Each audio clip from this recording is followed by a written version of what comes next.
Hi, I'm Rachel, and this is my 2026 BookTube Prize Octofinals Ranking video. This might be one of the more popular videos on my channel, so it always makes me a little nervous. In fact, a couple of people have already reached out to me on my channel to discuss the results of the Octofinals, so that was really fun. And now I'm excited to bring my fuller thoughts about my ballot to all of you.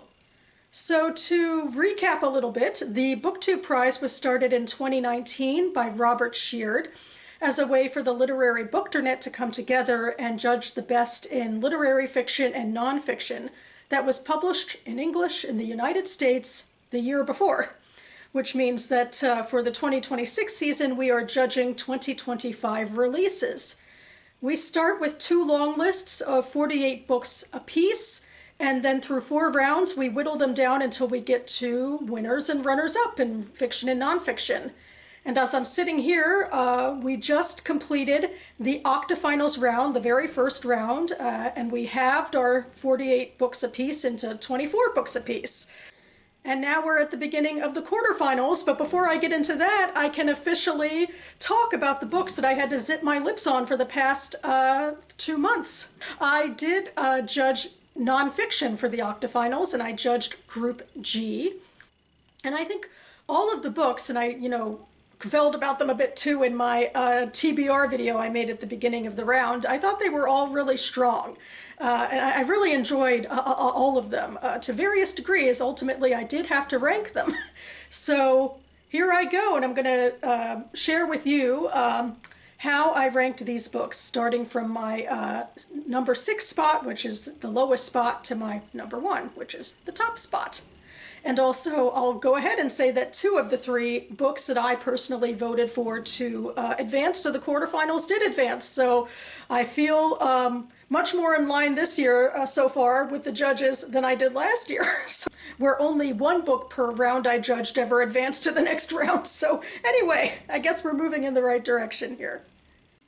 So the book I put in my number 6 spot is Paper Girl by Beth Macy. This is ostensibly a memoir that Macy wrote when she, in her middle age, returned home to her hometown in Urbana, Ohio. This was around the time of the COVID pandemic, and her mother was in memory care, and she'd been living outside of her rural hometown for a while, but she took a look around to find that the environment seemed a lot poorer, and everyone's shifting to the right and getting into conspiracy theories, and she wants to figure out what's going on there. And this is from the journalist who brought us such books as Dope Sick, which I think influenced that I thought this book would be a little more about the opioid crisis, but actually that was her other book. But this book is, I say, ostensibly a memoir. She crams a lot into here. There's a very personal story about her relationship with her mother and with her sisters, and also a sexual abuse instance in her sister's household, in fact, and the way her sister is dealing with that, and her niece is dealing with that. She's also chronicling the experience of a young trans man named Silas who's trying to pull himself out of poverty and get a higher education, which she is relating to her own experience of doing the same 30 years prior, but she had a Pell Grant and all sorts of financial help that Silas doesn't have. And then finally, she's talking more broadly about this jump to conspiracy theories and how manufacturing jobs leaving the area, other rural American areas, have led people to be more lonely and angry. And she's really just trying to understand in a large way what happened to her community and why. And then she's trying to encourage people to, move into a more positive direction. But really, the reason I'm putting it in number 6, because I thought everything she said was really compelling, but it was too much for one book, and I felt like I was getting whiplash. And there was even like a last-minute sort of anecdote about what it was like for her and her husband to try and provide aid to an immigrant family. And it was a lot, and it felt like maybe she should have just written a book of essays or something, because it just didn't necessarily fit together as one cohesive memoir. In my 5th place spot, I put Dead and Alive, Essays by Zadie Smith. And this is where maybe some of my hypocrisy is showing, because I told the last book, why don't you, convert into a book of essays? But this book, part of the reason I feel like I'm putting it in the 5th place is because it's essays, and essays do invariably make a book a little less centered and connected. I think one of the ones I enjoyed the most is one that in the broader world might have gotten her a bit of criticism, but I think it was widely misunderstood. And that book is Shibboleth, where she's taking a critical eye at people on both the pro-Israel and pro-Palestine sides of the Israeli-Palestinian conflict, particularly in the wake of October 7th and the Gaza war, and talking about how they're using, these mantras as shibboleths to, hurl at each other, which, she finds to be dehumanizing and take away from the argument. But she, got into hot water. I think it's from people who are veering too much into the direction of the shibboleths being the reality and can be unquestioned, have to be unquestioned. At least that's how I took it. And I was feeling optimistic to find that Zadie Smith was the one in this situation, I think, who expressed a more empathetic and nuanced viewpoint. So it certainly made me more eager to go into the rest of her essays as well. And it goes across several different themes. We start with art history, which, despite a later book in this round, I don't necessarily feel all that confident with art history, but, that's, her prerogative to like what she likes. There was a movie that she reviewed that she talked a bit about, the movie On Tar, which I think was about a Gen X professor kind of clashing with the mores of Gen Z, perhaps. And a few more of Zadie Smith's essays definitely had the nostalgic feel of, back in the day and Gen X realities. And I think being 24 years old was a center of some of her books, her essays. And then she also, went into the literary world. She, of course, had to chronicle Philip Roth, because who doesn't? Everybody has to. He just won't go away. And then other writers as well, like Toni Morrison and Joan Didion and Hilary Mantel. And then she talked about her cultural experience growing up as a Black Brit in, the UK with Jamaican ancestry, and it was a lot of interesting stuff and really thoughtful material that I enjoyed. I think I enjoyed more than the novel I read of hers, in fact.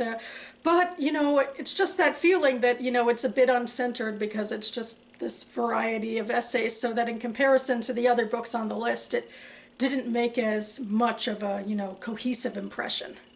In 4th place, I put Jesus Wept, 7 Popes and the Battle for the Soul of the Catholic Church by Philip Shannon. And this is the book where I first diverged with my fellow judges, because this one actually did advance to the next round. Not that I'm complaining too much. I think one of the major things about the 3rd and 4th spots for a lot of judges is that, there's a little bit of push and pull about what you want to advance and what you don't. And so it's, the most tense part of the round. And for me, there was a lot about this book that I think was really powerful. It was very, large and in-depth, and covered 70 years of history about the Vatican and the papacy, particularly starting at the eve of, the end of World War II. Like, they tried to do a lot of outreach to Jews, particularly in the wake of how Pope Pius was silent in the face of Nazi atrocities and did very little outreach to the Jews suffering from genocide. And I think, that was one of the things that majorly led to the Vatican II reforms. And also they were trying to reach out to other Christian groups and perhaps reevaluate things in their own house about such things as the priesthood, having a dearth of members, maybe because of the celibacy issue, and more men maybe wanting to start families than going to seminary. And there was, obviously fraught issues with a lot of that. And that's, before we even get to the biggest scandals about the priesthood, about, the rampant sexual abuse and how the Vatican covered that up. It's just really fascinating, complicated history. I do feel like Shannon, in large part, he started the book by wanting to talk a bit about Ratzinger as a man and his shift from being a liberal clergyman in his younger years, and then he kind of did a heel turn into being more of like a neocon of sorts before he became Pope. And then from there, he thought he had to go more deeply into like this 70-year history of the Catholic Church changing with Vatican II, or the attempts to do Vatican II. It's like with every pope, they tried to make some, changes, and then the next pope and certainly a lot of the bishops and so forth might try to roll them back a bit. So it was a bit of, push and pull. The thing with Ratzinger is that he remained like the main character throughout this entire book and like played an outsized part, so that when we got to the part of him being Pope as Benedict, it felt almost anticlimactic. We spent very little time with him as Pope, which maybe makes sense. He was, his life was more lived as non-Pope than Pope. But it did make it seem a little disconcerting in that way, this outsized Ratzinger appearance, although he also did have like a foil in a fellow theologian, a Swiss person, Hans Kung, who, throughout his career remained pretty progressive, even when it cost him. I think another thing that made me a little hesitant about putting this book in one of the top 3 spots is, I think even in the title, you can kind of tell, Shannon has a very particular bias. Like, his overall assessment of the Catholic Church is that Jesus would weep about it. Like, what have you done to my faith? And that feels a bit too simplistic. And I think that trickled down to his take on, the conservative versus progressive arguments, that, the only way you could go was you could be progressive and, humanist and moving things forward, or you could be conservative, which was always reductive and about, protecting the church and, always about politics. And, there's no, he didn't delve into any theological reasons, I don't think, about why, people might have some pushback about some of these issues. But still, overall, I do feel like this was a deeply compelling and informative book about history, and I could see like some major themes. Like I thought a lot about how even starting, the reason that Pius, sort of implicitly endorsed Nazis was because of his extreme fear of communism. And that is something that continued on into, the next 70 years, and what this sort of anti-communist fear in the Vatican influenced other human rights abuses, which I'll actually talk about more later in this video. So yeah, there's a lot in here. I feel like in a way this book really is an or book too, that a lot of the themes in this book come up in my top 3, so I'll probably be talking about that a little more. And I do hope, I've talked a lot with my lapsed Catholic father about this book, which I call the Pope book with him. And I might be breaking down his defenses. He might actually, maybe he'll read it himself. We'll see. So now we're moving into my top 3 books, the books I voted to advance to the quarterfinals. In my 3rd place spot, I put Wild Thing, A Life of Paul Gauguin by Sue Prideaux. And this was the book that my overall group of judges voted not to advance, which in a way I'm not necessarily surprised about. But I found it a really fun book to read, just really engaging. But I could also see some of its flaws. But also, this is a book to me, speaking of art history, which I, know little about, this really did open my eyes to something that wasn't on my radar at all. Like I had, no interest really before this book in Paul Gauguin or, French artistic movements at the later 19th century. But, this really took something I vaguely knew about, like, Impressionism and Post-Impressionism and Van Gogh. And, now I know a little bit more. So in this book, Sue Prideaux is chronicling the life of, I think, one of her favorite artists, Paul Gauguin. And the fact that he is a favorite, I think, also gives her a little bit too much bias. But I did find the book just very engaging to read. But anyway, we've covered that. So Paul Gauguin's life, I think, for his time was relatively unusual. He grew up in Peru on, a relative's plantation as his mother was trying to secure some finances for her family, especially in the wake of Gauguin's father's death. Gauguin's mother and grandmother also were, proto-feminist figures in their own right, and some recently discovered writings of Gauguin really have given rise to the idea that, you know, maybe his legacy is a little more empathetic and humanist than it was in the past, which what he was largely known for, I've come to understand, is his final decade or so in Tahiti, especially as he was sexually involved with some really young teenage girls. And Prideaux's defense would be that this was you know, kind of normal for the time, like the ideas of age of consent and so forth, and that this was not just something he did on his own. But I would agree that she did not really explore like the systemic issues of that, and that she let it go too easily. The other, you know, big clash between now and then, I think, would be Gauguin's interpretation of civilization or his own place in it.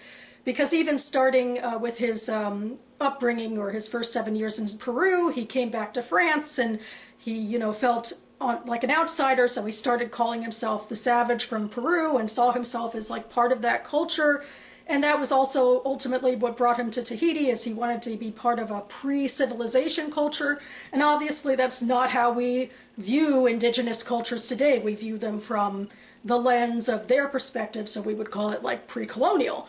And obviously, too, Gauguin was bolstered in part by colonialism, you know, as a child living on a plantation in Peru, even how he got ultimately to Tahiti through the, you know, the help of the French colonialism. But ultimately, later in life, I think he did, like I think Prideaux showed, he did befriend a lot of his neighbors, his local neighbors, and even took on the French colonial infrastructure a bit to help them out. So, you know, he's a complicated person, it seems. And also, you know, he's an artist, and so we do get a little bit into the weeds of the different art expressions in France and his relationships with different artists as he was trying to make his way. A lot of him making his way was, you know, living apart from his wife and his children, ostensibly to make enough money to support them, but obviously he also was, you know, self-absorbed and, you know, following his dream while his wife was left to rear the children. So even Prideaux, I think, had a little bit of sympathy for his wife kind of hounding him for money because, you know, she has to pay these bills. But even in that relationship, I think she showed a bit of nuance about how there was a sort of you know, a feminist, almost proto-feminist respect that Gauguin had for his wife's autonomy. So, yeah, I mean, I think just the writing style itself, although granted I listened to this on audiobook and the narrator was also very strong, I just thought it was really kind of juicy and fun too, which I think, you know, elevated it a bit in my perspective as well. But I'm just really grateful. I feel like I love biography for fleshing out a character, and ultimately, I feel like there's a lot of interesting stuff here on the page about sort of our perspective on people and how they fit into wider society, and like how he viewed it and how we could view it. And yeah, I just really had a lot of fun with this book. And as a final note, just because I said I would, you know, compare this to the Pope book, I do think, especially near the end of his life, Gauguin was critical of the Catholic Church he grew up in and was more of like a spiritual Christian himself, and makes me wonder, like, you know, if he lived during the time of the liberation theology that was very much chronicled in the Pope book, if he would have followed that, you know, maybe. In my second place, I put Is a River Alive by Robert Macfarlane. So this is my second Macfarlane book that I've read for the BookTube Prize, and I might have outsized emotional remembrances of Underland, his first book, which I thought really like weaved in a lot of mythology, and so like it was like almost half science and half mythology to me, where this one had less mythology, although, you know, he did talk a bit about the Epic of Gilgamesh, at least in one section, so I should, you know, give him a break. And I mean, I gave him second place, so I ultimately really was intrigued by this book, where Macfarlane, I think following a, you know, a certain script of his, he goes to a few places, 3 places in this case, where he looks a bit at the, you know, ecological realities of the place and also the political realities of the place. And then he is able to flesh out some of the people that he's traveling with. And he and they often have what you might even call spiritual experiences in these places. So the first place he he went to was Los Cedros, or the River of the Cedars in Ecuador. It almost felt like majestic, like it was so removed from most, human habitation, and just the way that he described it on the page with his prose, it just felt like it was of another world. Although this is also the place, speaking of the Pope book, where he came across a Catholic theologian who was involved in liberation theology. So there's my check mark for the Pope book. And then he also went to Chennai and the rivers of Chennai that merge there. And, right now they're very over polluted, and that's could be a huge problem, but he worked with people there to do what they can to save, the wildlife around there. And then he goes on a bit of a adventure, physical and spiritual, in Canada, or modern day Canada, over the Mutahaku Shipu rivers. In Ecuador, he travels with this fungal specialist, Guilana, who, through their travels into, these sort of river of cedar forests, she comes to terms a bit with her father's death. And this is, a recurring theme in his trip across the wilds. He goes with a friend, and his friend comes to terms with a friend's death. And then in Chennai, McFarlane teamed up with a man who was, the two of them were saving baby turtles, among other things. And this man came from an abusive family, but turning to nature and becoming, someone who helps the animals, I think really helped him as well. And so it's a really fascinating book, and he asked the question over and over, is a river alive? And I guess I kind of think of it myself. I still think of it in terms of, it brings so much life to the area around it that it's hard to think of it as anything but alive. And I guess that to a certain extent is what McFarlane gets to. He does, I think, it's a spiritual journey, like especially on the rapids. He's performing ablutions sort of to, thank nature and thank the river for, for existing and bringing him forward. And, it's just, by the time we get to this, I feel like I'm on the journey with him, and it's just an amazing way to like step outside of my own skin and physically be somewhere else. And I just think it really shows the power of our natural world and what it can bring to us and to, the life around us. And I'm just really grateful that I think he writes about, these realities in a way that someone so unscientifically inclined like myself can really feel immersed in them. And in my first place, I put A Flower Traveled in My Blood, the incredible true story of the grandmothers who fought to find a stolen generation of children, by Haley Cohen Gilliland. So yeah, this was, I think, an incredible work of history, and you can tell just by how seamless it felt, the amount of care that Gilliland put into this. And, you can see then from her notes and acknowledgments, all of the mass interviews she did and all of the archives that she consulted. And it's just really an incredible way to make this very fraught time in history feel very alive and, tangible to all of us. So yeah, the history of this is that in Argentina, there was a lot of sort of political upheaval, maybe even from the beginning, but I think Juan Perón was sort of a starting point for that in the 50s, where he became such a populist figure, but also there was a lot of violence around his various turns at power. And then in the wake of him losing power, some left-wing guerrilla groups in Argentina, were formed, and their most militant arms were, involved in terrorism of, kidnapping people and attacking them and murdering them. And so, there was a bit of tension from these left-wing groups, and that in part inspired the military junta to take over the government in the 1970s, with, in large part, the support of such institutions as the United States and the Vatican, who were concerned about communism and wanted a very, robust, you might say, response and crackdown on communism from an anti-communist government. And, well, you could say that the junta certainly did that. They started arresting lots of people involved in these far leftist groups, and then anyone who was just, maybe had a left opinion or something like that. I mean, it was like a huge crackdown, and it wasn't just arresting people. People disappeared, and ultimately it was discovered that, they were tortured and murdered in large numbers. And one particular group that was targeted was pregnant women. And so that the families would be losing 2 generations in one.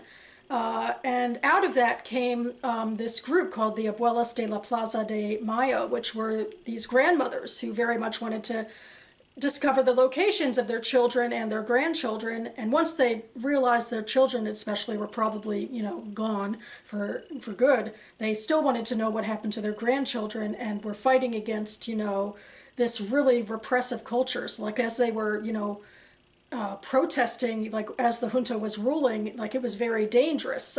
And some of them were even targeted and killed themselves.